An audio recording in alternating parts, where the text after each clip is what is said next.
வாழ்க வையகம். ஜோதிடம் என்றால் என்ன என்ற அடிப்படை கூட தெரியாத ஒரு நபர் கூட ஜோதிடம் கற்றுக்கொள்வதற்கு ஒரு புத்தகம் இருக்கிறது. கோட்டுமொழி ஜோதிடம் அப்படின்னு புத்தகத்தோட பேர். இதை எழுதுனது ஜோதிடர் சத்யா. இப்போ ஜோதிடம் ஜாதகம் பார்க்குறக்காக நீங்கள் ஜோசியர்கிட்ட அப்பாயின்மெண்ட் வாங்கிட்டு ஆயிரக்கணக்காக பணம் செலவு பண்ணி ட்ராவல் பண்ணி போயிட்டு வந்து பல முறை இந்த வேலையை பண்ணிகிட்ருக்கிறதுக்கு கோட்டுமொழி ஜோதிடம் அப்படிங்கிற புத்தகத்தை வாங்கிட்டிங்கன்னா அதை முழுசாக படிச்சிட்டிங்கன்னா இனிமேல் நீங்களே உங்களுக்கு ஜோதிடம் ஜாதகம் பார்த்துக்கலாம். இந்த புத்தகம் ஜோதிடம் சம்பந்தப்பட்ட அடிப்படை கூட ஒன்றுமே தெரியாத நபர்களுக்கும் புரியும்படி இருக்குதுங்க. இந்த புத்தகத்தில் ஜோதிடம் உண்மையா பொய்யா இந்த கேள்விக்கு பதில் இருக்குது. நம்பலாமா நம்பக்கூடாதா கேள்விக்கு பதில் இருக்குது. நமக்கு நாமே ஜோதிடம் பார்க்கறது எப்படி, பரிகாரம் அப்படின்னா என்ன, எளிய முறையில் குறைந்த செலவில் இல்லை செலவே இல்லாமல் பரிகாரம் செய்வது எப்படி, பொய் ஜோதிடர்களை கண்டுபிடிப்பது எப்படி, நமக்கு நாமே மனப்பொருத்தம் பார்க்குறது எப்படி அப்படிங்கிற எல்லா விஷயங்களும் எளிமையாக புரிகிற மாதிரி ஒரு புத்தகம் கோட்டுமொழி ஜோதிடம் அப்படிங்கிற பேரில் இருக்கிற திருமதி ஜோதிடர் சத்யா எழுதின ஒரு புத்தகம். எனவே ஒரு புத்தகம் வாங்கி முழுசாக படிச்சிட்டிங்கன்னா நீங்களும் ஜோதிடர் தான்.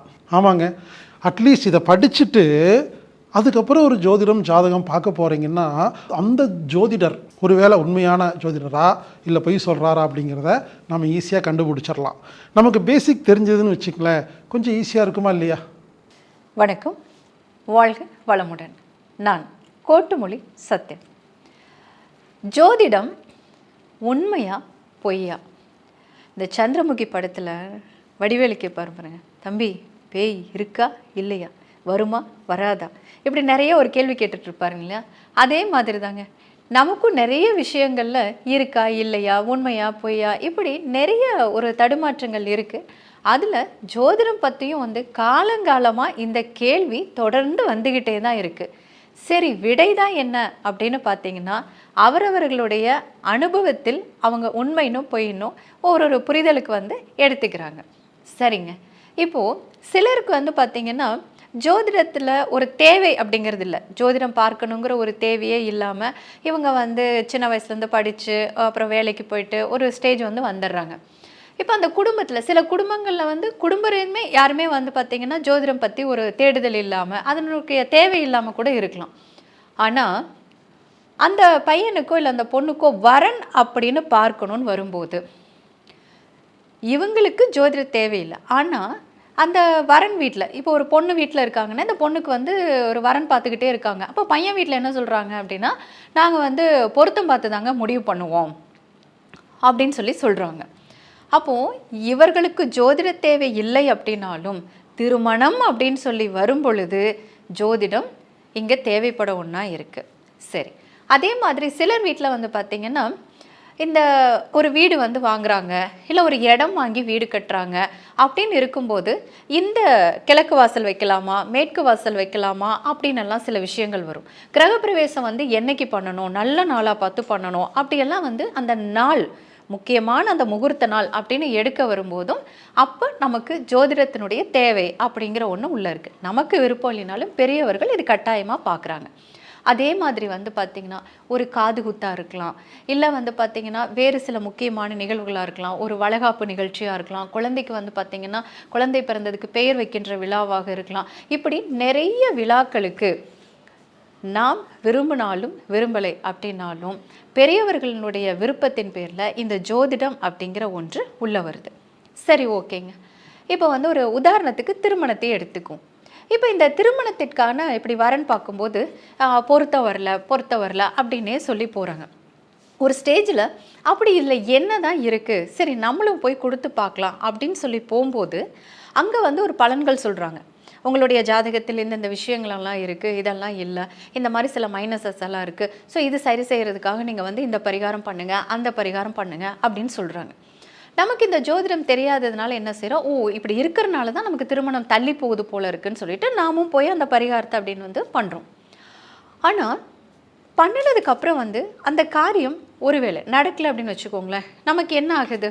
ஒன்று பண விரயம், ரெண்டாவது நேர விரயம், மூணாவது இங்கே மனக்குழப்பம் இல்லை மன உளைச்சல் இந்த மாதிரி ஏதாவது சில விஷயங்கள் நடக்குது இல்லைங்களா? இப்போது நாம் எப்படி இருந்தாலும் நம்மளுடைய வாழ்க்கையில் இந்த ஜோதிடம், ஜாதகம் இந்த விஷயங்கள் எல்லாமே நம்ம குடும்பத்துக்குள்ளே நுழைந்தே தான் இருக்குது. அப்படிங்கிறப்போ நமக்கே இதில் ஒரு அடிப்படையான ஒரு புரிதல் வந்துருச்சு அப்படின்னா, நம்முடைய வாழ்க்கையில் ஏற்படுகின்ற பிரச்சனைகளுக்கு நாம் மற்றவங்களை தேடி போகாமல், மற்றவங்கள சார்ந்து இல்லாமல் நமக்கு நம்மளே விடையை தேடிக்கிற மாதிரி இருந்ததுன்னு வச்சுக்கோங்களேன், எவ்வளோ நல்லா இருக்கும். இப்போ ஜாதகம் ஒரு மனிதனோட வாழ்க்கையில் எங்கெல்லாம் தேவைப்பட ஒன்றா இருக்குது அப்படின்னு பார்த்திங்கன்னா, முதல்ல வந்து ஒரு குழந்தை பிறக்குதுங்க. அதுக்கப்புறம் அந்த குழந்தைய ஸ்கூலில் சேர்த்தும் போது அதுக்கு ஜாதகம் தேவைப்படுது. ஒரு நல்ல நாள் பார்த்து சேர்த்தணும். அதுக்கப்புறம் வந்து பார்த்திங்கன்னா காலேஜில் சேர்த்தும் போது அந்த காலேஜில் சேர்த்துற நாள், அந்த கோர்ஸ் அது வந்து பார்த்திங்கன்னா வீட்டிலேருந்து போகலாமா, ஹாஸ்டல்லேருந்து படிக்கலாமா, இல்லை வெளிநாடுகளில் போய் படிக்கலாமா, அந்த மாதிரியான விஷயங்களை வந்து தேடும்போதும் இங்கே ஜாதகம் தேவைப்படுது. அதுக்கப்புறம் முக்கியமான நிகழ்வு திருமணம்.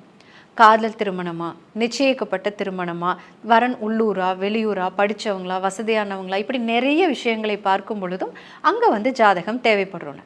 மறுபடியும் அவங்களுக்கு கல்யாணம் முடிச்சதும் திரும்ப அவங்களுக்கு வந்து குழந்தைப்பாங்க, திருப்பியும் வந்து பார்த்திங்கன்னா ஸ்கூலில் சேர்த்தணும். இப்படி ஒரு குழந்தை பிறந்ததிலிருந்து அது வளர்ந்து பெரியவனாகி திருமணம் செய்து சொத்து பத்துக்கள் வாங்கி பேரம்பேத்தி எடுத்து அந்த மனிதனுடைய கடைசி காலம் வரைக்கும் பல நிகழ்வுகளில் இந்த ஜோதிடம் இணைந்தே தான் பயணிக்குது.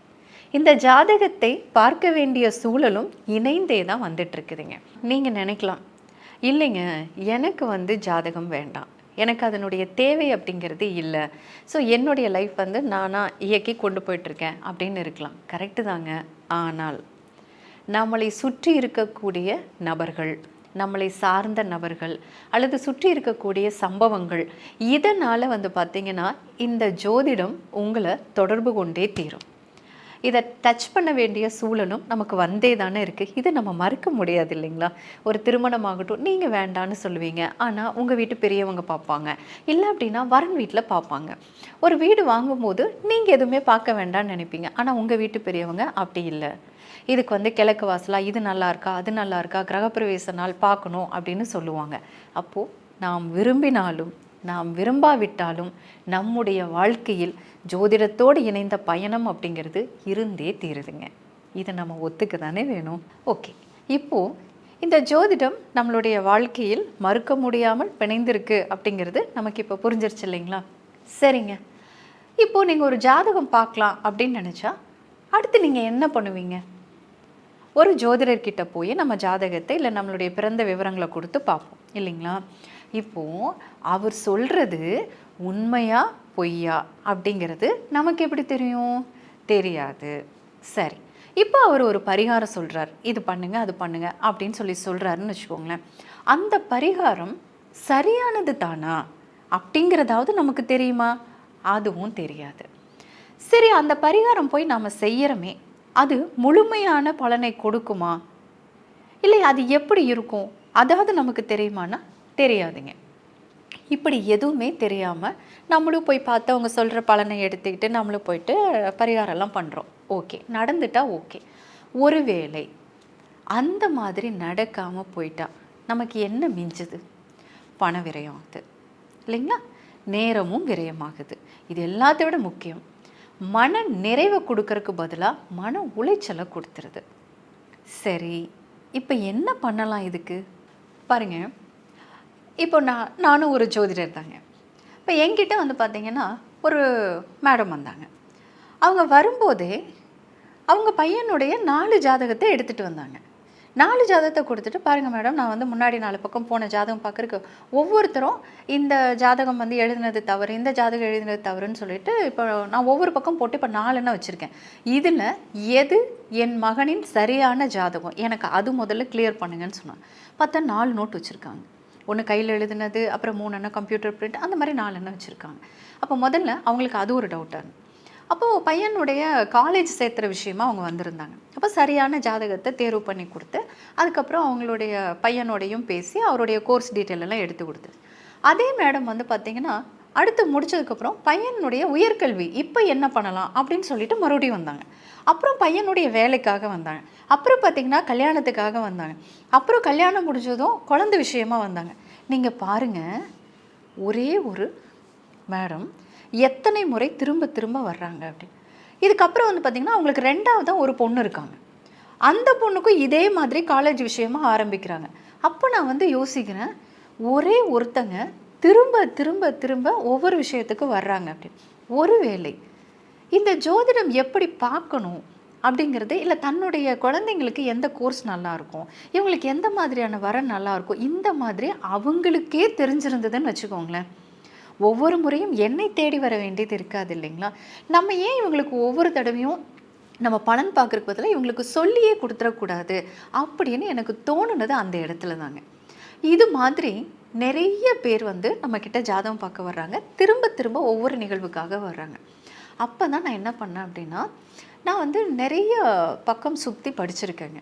அப்போ என்ன பண்ணிட்டேன், இதையெல்லாம் வந்து சேர்த்து ஒரு சராசரி மக்களுக்கும் புரியிற மாதிரி இதை முதல்ல எளிமைப்படுத்த ஆரம்பித்தேன். ஜோதிட வார்த்தைகள் இல்லாமல், கணக்குகள் இல்லாமல் ஒரு எளிமையான முறையில் முதல்ல முழுமையாக நம்மளை புரிஞ்சுக்கிறது, அப்புறம் நம்மளை சார்ந்தவங்களை புரிஞ்சுக்கிறது, அவர்களுடைய தேவை எது அப்படிங்கிறத நாம் தெரிஞ்சுக்கிறது. இப்போது ஒரு உதாரணம் சொல்கிறேங்க. இப்போது ஒருத்தவங்களை இதே மேடம் எடுத்துக்கோங்களேன், இவங்களுடைய மகன் அவங்க விஷயமா ஒரு தடவை வந்திருந்தாங்க. என்ன கேட்குறாங்க அப்படின்னா, என் பையனுக்கு வந்து வேலையில் ஒரு திருப்தியே இல்லாமல் இருக்குது, வேலையில் ஒரு வளர்ச்சியே இல்லாமல் இருக்குது, ஏதோ ஒன்று அவனுக்கு தடையாயிட்டே இருக்குது அப்படின்னு சொல்கிறாங்க.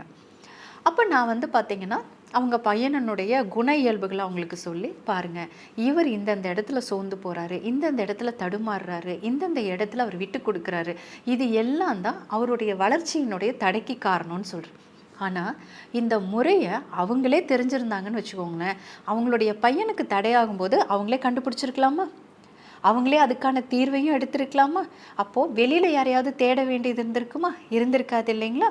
ஸோ இப்படி தான் நான் என்ன பண்ணியிருக்கேன்னா, இதையெல்லாம் முழுமைப்படுத்தி இதையெல்லாம் எளிமையாக்கி ஒரு முறையை எழுதி வச்சுருக்கேன். இது புத்தக வடிவில் எழுதியிருக்கேங்க. என்னுடைய பல வருட ஆராய்ச்சியிலிருந்து வெளிவந்தது தான் இந்த புத்தகம். எந்தவித கணக்குகளும் இல்லாமல் மிக மிக எளிமையான வடிவில் இந்த புத்தகத்தை உருவாக்கியிருக்கேன். சரி, இந்த புத்தகத்தில் அப்படி என்ன தான் தெரிஞ்சுக்கலாம், இதை படிக்கும்போது எனக்கு என்னென்ன பலன் இருக்குது அப்படின்னு ஒரு யோசனை வரும் இல்லைங்களா? பாருங்கள், முதல் விஷயமே ஜோதிடம் உண்மையா பொய்யா அப்படிங்கிற ஒரு விஷயத்துக்கு நீங்கள் இதை படித்து முடிக்கும்போது உங்களுக்கு ஒரு விடை கிடைச்சிரும். ஒன்று. ரெண்டாவது வந்து பார்த்திங்கன்னா, இது வரைக்கும் ஜோதிடம் ஜாதகம்னா நாம் என்ன தெரிஞ்சிருக்கோம், ஒரு 2 கட்டம் இருக்கும், அந்த கட்டத்தை வந்து வச்சு தான் ஜோதிடர்கள் பலன் சொல்லுவாங்க, இதுதான் ஜோதிடம். அதை விட்டால் கையை கொடுத்தா பலன் பார்ப்பாங்க, கை ரேகை, நம்மளுடைய கை ரேகையை வச்சு நாடியில் எடுத்து பார்ப்பாங்க, இந்த மாதிரி விஷயங்கள் தானே நமக்கு தெரியும் இல்லைங்க. அசையும் அசையா பொருட்கள் எல்லாவற்றிலுமே கிரகங்களினுடைய தாக்கம் உண்டு. அது எப்படி, அது எந்த மாதிரி வேலை செய்யுது, ஒரு சராசரியாக இருக்கிறன்னா என்னுடைய இந்த போட்டிருக்கிற இந்த ஆடையாக இருக்கலாம், நிறங்களாக இருக்கலாம், என்னை சுற்றி இருக்கிற பொருட்களாக இருக்கலாம், இதில் கூடவா நான் ஜோதிடம் கற்றுக்க முடியும்னா இந்த புத்தகத்தை படித்து முடிக்கும்போது உங்களுக்கு அது தெரிஞ்சிடும். இது எல்லாத்துலேயுமே நீங்கள் ஜோதிடத்தை தெரிஞ்சுக்க முடியும். அடுத்ததான், தன்னை அறிய தனக்கு ஒரு கேடில்லை அப்படின்னு சொல்லுவாங்க. நம்மளுடைய ப்ளஸ் என்ன, நம்மளுடைய மைனஸ் என்ன, இது முழுமையாக நமக்கு புரிஞ்சுக்கிட்டாலே நம் வாழ்க்கையில் வருகின்ற எல்லா விஷயங்களும் பிரச்சனைகள் கிடையாது, வாய்ப்புகள். அந்த வாய்ப்புகளை சரியாக பயன்படுத்தி நாம் செய்கின்ற ஒவ்வொரு செயலையும் வெற்றி பாதையில் கொண்டு போகிறது அப்படிங்கிறது நம்மளால் முழுமையாக செய்ய முடியும். அதுக்கு இந்த புத்தகத்தின் மூலமாக உங்களை நீங்களே முழுமையாக புரிஞ்சுக்க முடியும். நம்மளை மட்டும் இல்லைங்க, நம்மளை சார்ந்திருக்கிறவங்க, நம்ம கூட வேலை பார்க்குறவங்க, இப்படி நம்மளை சுற்றி இருக்கக்கூடிய நபர்களினுடைய அவர்களுடைய பிரச்சனைகள், அதனுடைய ஆணிவேர் எங்கிருந்து ஆரம்பித்தது, அதை களைவதற்கு என்ன வழி, எல்லாமே இந்த புத்தகத்துக்குள்ளே இருக்குது. இது எல்லாத்தை விட ரொம்ப முக்கியமான ஒன்று பரிகாரம். ஏன்னா இந்த பரிகாரமே நமக்கு இருக்கிற ஒரு குழப்பத்தில் தான் இருக்குது. உண்மையா பொய்யா, பரிகாரங்கள் ஏன் பலவிதமாக இருக்குது, சிலருக்கு நடக்குது, சிலருக்கு பார்த்தா அந்த பரிகாரங்கள் நடக்கிறது இல்லை. அப்போ இதுக்குள்ளே என்ன தான் இருக்குது அப்படிங்கிறதுக்கான முழுமையான விளக்கம் இந்த புத்தகத்துக்குள்ளே இருக்குது. பரிகாரத்தை பற்றின முழுமையான விளக்கங்களும், ஒரு மனிதன் தன்னுடைய வாழ்க்கையில் ஒரு பொதுவாக சந்திக்கக்கூடிய பிரச்சனைகள் என்னென்னலாம் இருக்கும், இல்லை என்னென்ன தேவைகள் அவங்களுக்கு இருக்கும், அது எல்லாவற்றிற்குமே செலவுகள் இல்லாமல் எங்கேயும் வெளியில் அலையாமல் ரொம்ப ரொம்ப எளிமையாக நம்மிடம் இருக்கின்ற விஷயங்களை வைத்தே நாம் எப்படி அந்த பரிகாரங்களை செய்து கொள்வது அப்படின்னு சொல்லிட்டு அனைத்து விஷயங்களுக்கும் இந்த புத்தகத்துக்குள்ள பரிகாரங்கள் கொடுத்துருக்கு.